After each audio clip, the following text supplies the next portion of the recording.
Bonjour à tous, ça me fait super plaisir de vous retrouver. Désolée, j'ai pas posté depuis un sacré moment, mais entre mon arrivée à Frontières en tant que journaliste, la vie personnelle, les travaux à la maison, enfin bref, c'était assez compliqué de gérer tout ça. Je vous passe les détails. En tout cas, je suis ravie de vous retrouver aujourd'hui. Aujourd'hui, vidéo assez importante, sûrement l'une des plus importantes de ma chaîne. Comme vous le savez peut-être, le 12 octobre, je me suis rendue à un rassemblement de patriotes à Paris et j'ai eu la chance de rencontrer beaucoup de gens qui m'aiment en tant que personne, qui aiment mon travail. Et j'ai pu me rendre compte bien, que beaucoup ne comprennent pas exactement ce qu'est ma ligne politique et surtout qu'est-ce que être identitaire. Alors dans cette vidéo, je vais vous expliquer simplement ce qu'est être identitaire et comme ça, j'espère que vous comprendrez exactement ma ligne politique et là où je me situe. Évidemment, on n'aura pas le temps de tout décortiquer aujourd'hui. Je vais essayer d'être brève. Pour ceux aussi qui ne comprennent pas pourquoi je me suis joint à ce rassemblement, à ce mouvement du 12, j'en parle dans un reel sur Instagram et TikTok. Je vous invite à aller regarder cette vidéo, je ne vais pas en reparler ici. En tout cas, je ne vais pas rentrer dans les détails, je vais juste revenir sur deux petites choses. Déjà, les slogans que quelques personnes scandaient, notamment pour prôner le vivre ensemble, on est chez nous. Bon, je pense que on est chez nous, je ne l'ai pas dit de la même manière que certaines autres personnes, si vous voyez ce que je veux dire. Pour le vivre ensemble, les slogans type Black Blamber, tu peux être français à partir du moment où tu es en France, où tu l'aimes, c'est pas trop ma ligne, vous allez le comprendre aujourd'hui. C'est bien qu'il y ait des gens d'origine extra-européenne qui aiment et respectent la France, mais pour moi, pour autant, ça ne va pas faire d'eux des Français. Deuxième chose, Ben le patriote, Ben peut être sincère sur son amour de la France, mais pour moi, il applique un business patriotique, c'est-à-dire qu'il a tout fait pour tout ramener à sa personne et à son association, les Patriotes de la Diversité, alors que ce n'était absolument pas eux qui étaient à l'initiative du mouvement d'après ce que les organisateurs m'ont dit. Et à part qu'il veut le vivre ensemble et justement une France multiculturelle qui accepte pleinement de recevoir tout le tiers-monde et le monde plus largement, et aussi qui accepte pleinement et totalement l'islam, j'ai pas trop bien compris. Évidemment, je sais qu'il a tenu des propos gravissimes, je vais pas revenir là-dessus aujourd'hui, je ne les cautionne absolument pas. Je sais aussi que c'est un homme qui est très virulent quand on ose critiquer l'islam d'une certaine manière et que chaque personne qui ne serait pas d'accord avec lui, ça lui arrive de les qualifier de moustachus, si vous voyez ce que je veux dire. Donc ça me semble quand même très étrange quand on se revendique patriote, français, enfin bref. Voilà. Et puis au-delà de ça, je ne comprends pas l'engouement qu'il y a autour de cette personne. C'est juste un musulman qui vit en France et qui dit aimer la France. Enfin, je veux dire, il n'y a rien d'extraordinaire. J'ai envie de dire fort heureusement. Faut-il lui décerner une médaille ? Je ne pense pas. Bref, mais moi j'ai décidé d'y aller après avoir longuement hésité et je vous ai expliqué tout ça dans le reel que j'ai posté sur Insta et TikTok. Je vous recommande d'aller le voir si vous voulez savoir. Bon, du coup, parlons du sujet de la vidéo du jour. Qu'est-ce qu'être identitaire concrètement ? Alors, je vais essayer d'être concise, claire. Je vais pas pouvoir rentrer trop dans les détails non plus, sinon la vidéo va durer 40 minutes. C'est un très bon exemple. Pour moi, le 12, c'est un rassemblement de patriotes.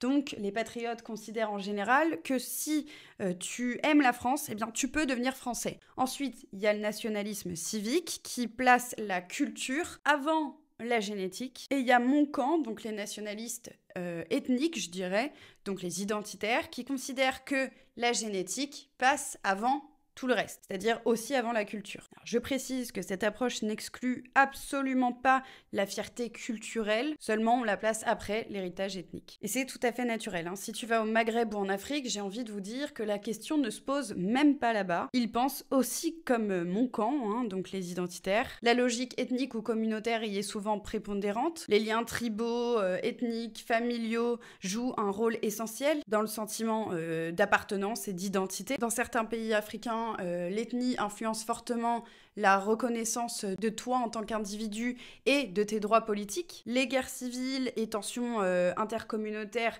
en Afrique, par exemple, au Liban, au Soudan, au Rwanda, montrent que les loyautés ethniques prennent le pas sur la loyauté nationale. Et je suis tout à fait d'accord avec eux, je dis absolument pas que c'est mal, c'est même très naturel. Parce que je crois fondamentalement à l'existence de l'homme tribal, c'est-à-dire que depuis ses origines, l'être humain est un être fondamentalement social, fait pour pour vivre avec des individus de sa tribu, sa communauté, son clan, appelez ça comme vous voulez. C'est un concept à la fois anthropologique, psychologique et sociologique qui met en lumière aussi un sentiment profond d'appartenance. Enfin, c'est prouvé, c'est scientifique et c'est tout à fait légitime et normal. C'est prouvé, hein, les gens, par exemple, préfèrent apprendre avec des gens qui leur ressemblent. Pareil pour le lien fraternel, la solidarité, enfin voilà, c'est plus facile quand tu es avec ta communauté, ta tribu. Et c'est pas pour autant que tu as de la haine, que tu méprises ou rejettes d'autres identités. C'est deux choses différentes. Bref, je vais pas vous faire un expo là-dessus. Juste, je vais essayer de très grossièrement vous récapituler la chose. Il y a un truc qui m'exaspère au plus haut point, c'est que quand tu es de couleur noire, eh bien, t'en es fier, hein, ils en sont fiers en général, et même au-delà de ça, ils le revendiquent que toi, quand t'es blanc, eh ben, faut surtout pas en être fier, faut surtout pas le revendiquer, sinon t'es fiché, t'es un rat, hein, et un suprémaciste, enfin voilà, la totale. Bon, et du coup, en parlant de race, hein, vous aurez compris, c'est quoi être rat selon la loi? C'est avoir de la haine envers une autre identité, hein, une autre population, dirons-nous, parce que voilà. Bon, moi, en l'occurrence, j'ai absolument pas de haine envers les extra-européens. Je l'ai déjà dit dans de précédentes vidéos, d'ailleurs. Moi, si j'étais à leur place, si je vois un pays qui m'offre tout, qui me donne tout, qui m'ouvre la porte, et qui est bien mieux que le pays dans lequel j'ai grandi, je suis née, j'ai évolué, bah évidemment, je vais y aller. Hein. Que si mon pays, bah, c'est le tiers-monde, forcément, c'est plus tentant d'aller vivre en France. C'est juste normal. Et je constate juste qu'il y a une alliance entre les gauchistes et les immigrés, bah, majoritairement d'origine extra-européenne. Et tout ce petit monde veut nous faire croire que n'importe qui peut devenir français, que la France a vocation à accueillir le monde entier et à être finalement, oui, une terre d'accueil, que la culture française n'existe pas, que son peuple originel n'a jamais existé, que le mélange est nécessaire vu que la France est vouée, encore une fois, à être une terre d'accueil, et que, de ce fait, inévitablement, chaque Français doit accepter le vivre ensemble. Ça, on nous le rabâche depuis des décennies, hein. On connaît la chanson. Bon, là, ça ne va être que mon avis, hein. Je vais essayer de me focaliser dans un premier temps sur les gauchistes autochtones qui prônent tout ça. Alors, en général, hein, soit ils se haïssent, ils ne veulent pas admettre leur appartenance à une identité, à la France, et veulent que ça devienne la Nouvelle-France. Parfois, ils sont assimilés à l'envers. Parfois aussi, ils ont une telle haine envers notre histoire, ou carrément la nient totalement, que du coup, bah voilà, ils prônent tout ça, hein. Ou, dernière catégorie, eh bien, ils ont peur d'une certaine immigration, donc bah, ils montrent patte blanche et se lient contre les siens, bah oui, parce que ce gauchiste se considère comme étant un homme universel. De l'autre côté, on a les immigrés, souvent d'origine extra-européenne, donc plus spécifiquement en majeure partie du Maghreb ou d'Afrique subsaharienne, ayant pour religion l'islam. Eux, ils veulent se venger de la colonisation et de l'esclavage, hein, en omettant de dire que eux-mêmes ont été les bourreaux. Ah oui, ça c'est...